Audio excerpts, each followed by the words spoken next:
Yeah, this is the Marv 800 back again with another video, and in this video tonight I'm going to review the WCW Best of the WCW Monday Nitro 3-disc set.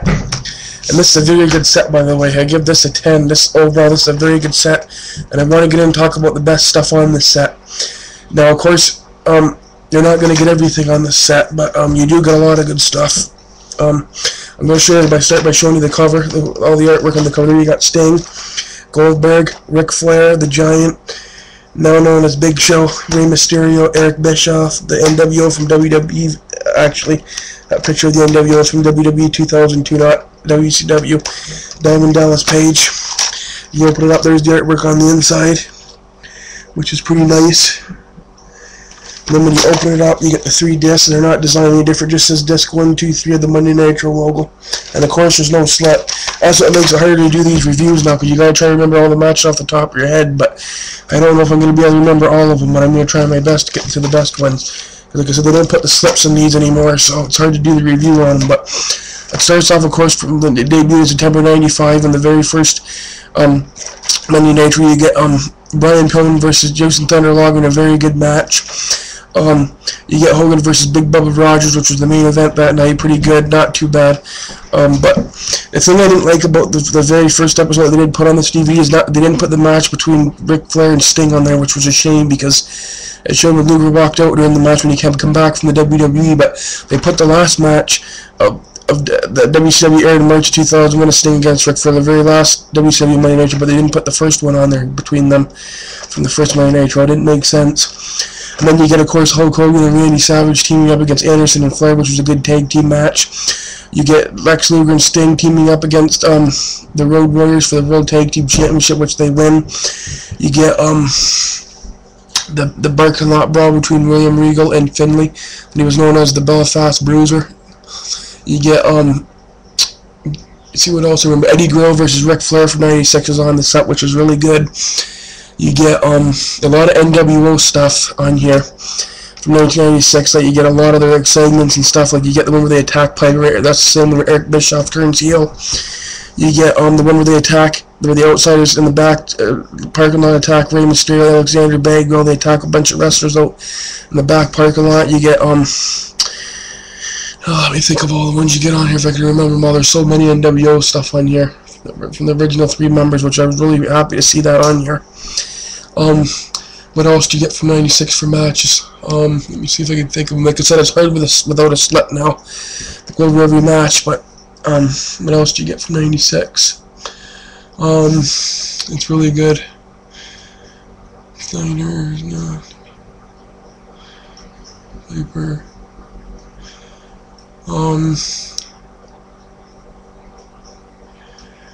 Shit, I can't even remember them all. But other good matches that I watched that I thought was really good on this set overall was Jericho against Rey Mysterio. Was a very good match. Eddie Guerrero, when he came back against Juventud Guerrero, was really good when he came back from that automobile accident.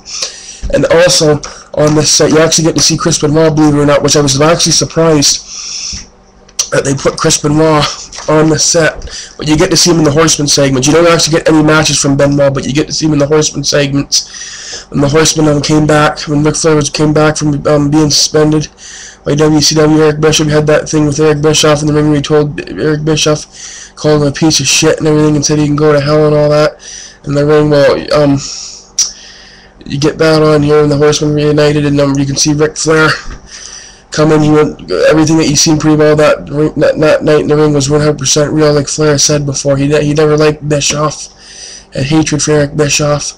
Another thing too, I just finished up disc 3 a few minutes ago. I was watching disc 3 when the Russo era started, and man, was Russo ever an ass. I mean, I never liked that guy, Vince Russo. I mean, his stuff, like when he come in, him and Eric Bischoff were together, I mean, that was just the end of WCW right there. The thing when Russo came to WCW is he didn't have Vince McMahon watching him over his shoulder. See what he was doing. He could not make without Vince McMahon, Vince Russo. The only time he was a success when he was in the WWE is because he had Vince McMahon with him. Other than that, the guy's a piece of garbage. I don't like Vince Russo at all. I hate that man, even more than I hate Eric Bischoff. I can tolerate Bischoff more than I can about Vince Russo. I just never liked Russo. And you also get a really good match between Lance Storm and Booker T on here for the WCW World Heavyweight Championship. You get Nash against Sid Vicious from January 2000's Nitro. You get Diamond Dallas Page against Bret the Hitman Hart in a very good match. You get the Nitro with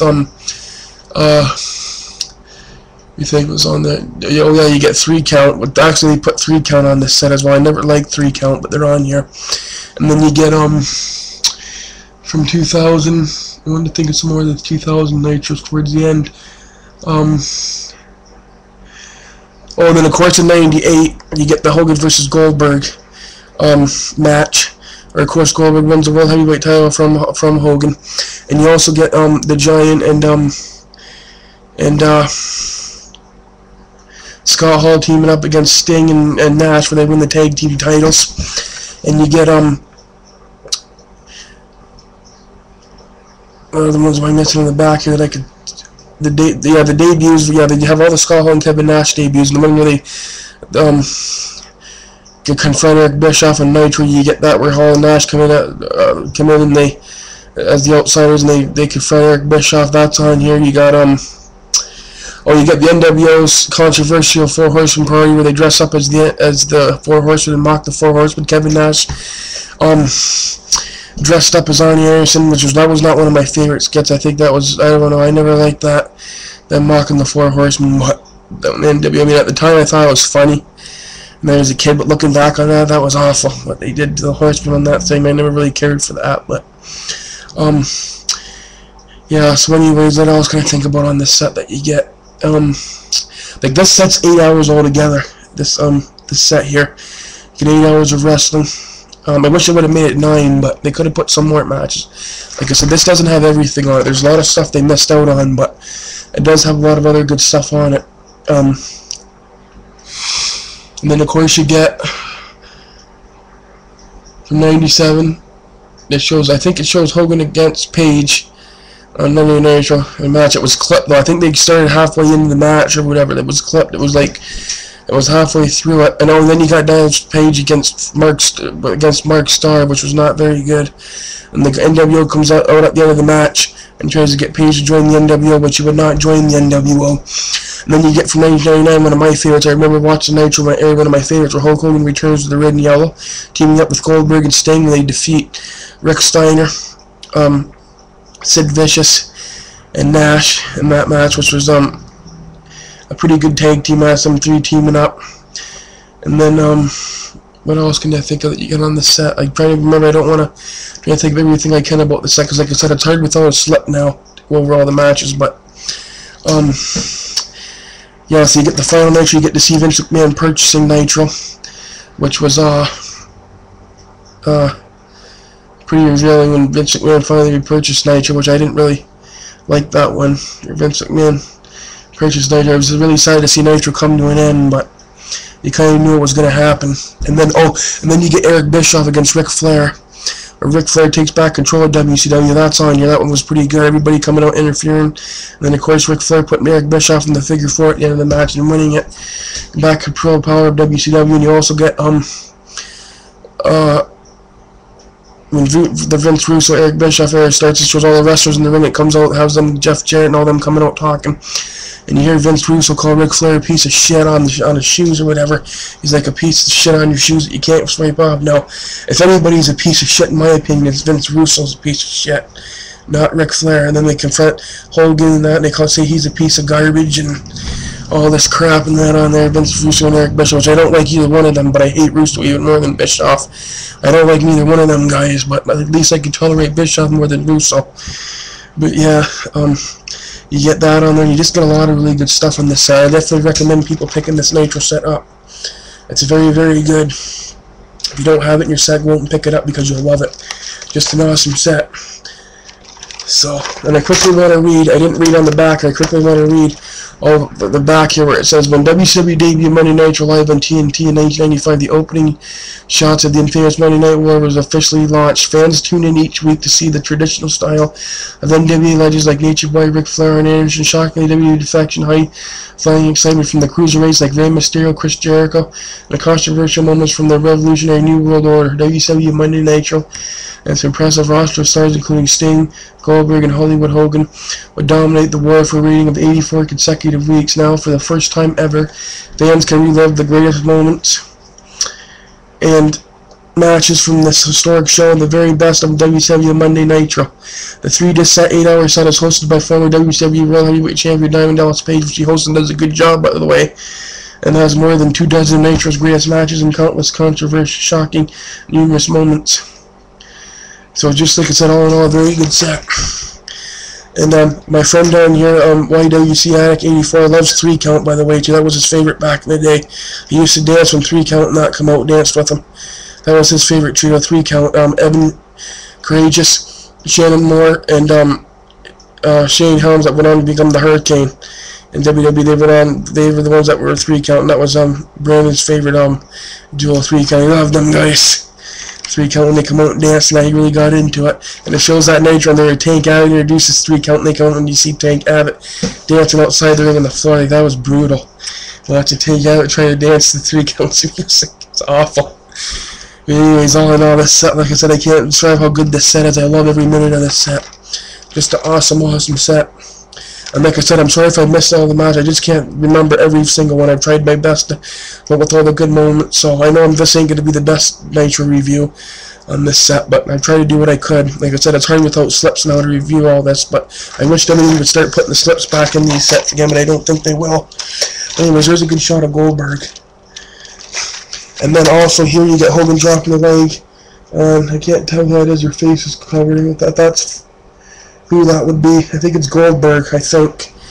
And then you got Nash and Sid Vicious right there. And then you got Sting in the corner. And then you got Diamond Dallas Page and Billy Kidman. Now, speaking of Billy Kidman, this has that segment on here where Dallas Page comes out and whips Kidman because he says he likes Kimberly from the Nitro Girls, and Page comes out, whips him and all that, says he has no respect, and they have a match. It wasn't a match, but he like whipped Kidman in that, which I never liked Billy Kidman, to be honest, but he is on here with Diamond Dallas Page's segment they had on Nitro, which I never really cared for, but that's on here as well, and that, so. But they did have some good Goldberg stuff on here too. Like that one against Bret Hart was really good, and you got Lance Storm against Booker T, which I mentioned earlier, which was a very good match.